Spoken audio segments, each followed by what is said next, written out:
السلام عليكم ورحمة الله وبركاته. الحمد لله وكفى والسلام على عباده الذين اصطفى أما أعوذ بالله من الشيطان الرجيم. بسم الله الرحمن الرحيم. هل أتى على الإنسان حين من الدهر لم يكن شيئا مذكورا. صدق الله العظيم. সমস্ত প্রশংসা সেই আল্লাহর জন্য যে আমাদেরকে মুসলমানের ঘরে জন্ম দিয়েছে। সে আল্লাহর দরবারে অন্তর থেকে সালাম করে বলে আলহামদুলিল্লাহ। তারপর সে দয়ার নবীর উপরে দরুদ পাঠ করবেন সাল্লাল্লাহু আলাইহি ওয়াসাল্লাম।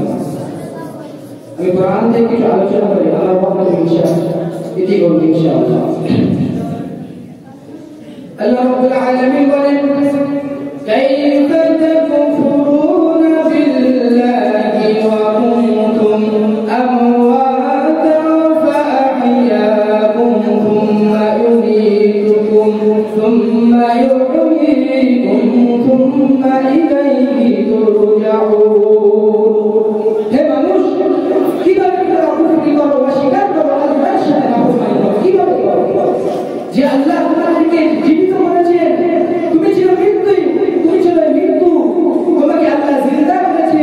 এই জিন্দা থেকে আবার মৃত্যু করবে, আবার মৃত্যু থেকে আবার জিন্দা করবে, আবার সে আল্লাহর দরবারে তোমাদেরকে ফিরে আসতে হবে। সুতরাং মানুষ জন্মের আগে সব মৃত্যু ছিল। এই কথাটা আজ বিজ্ঞানসম্মত কথা, বৈজ্ঞানিক সত্য কথা। মানুষ জন্মের আগে সব মৃত্যু ছিল। কিভাবে মানুষের উৎপত্তি করতে গেল কোরআন তা পরিষ্কার করে বলে দিচ্ছে। তোমাদেরকে কিভাবে সৃষ্টি করেছি তুমি দেখো। সন্তান মায়ের জরায়ুতে আসার পূর্বে সে ছিল পিতা শুক্রবতী আর মায়ের ডিম্বাণু, অর্থাৎ স্পার্মটোজোন এবং ওভা, এই দুইটি জিনিসের মধ্যে সে বিভক্ত ছিল।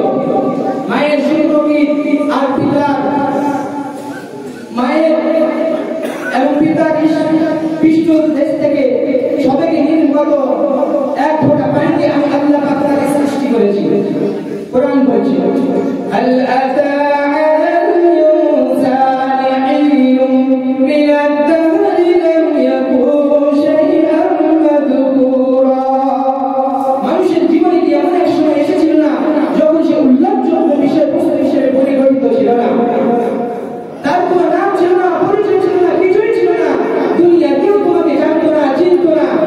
আমি আল্লাহ রাব্বুল আলামিন তোমাকে সৃষ্টি করেছি। তুমি বলতে গেলে কোরআন থেকে তা জেনে নাও। আল্লাহ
الله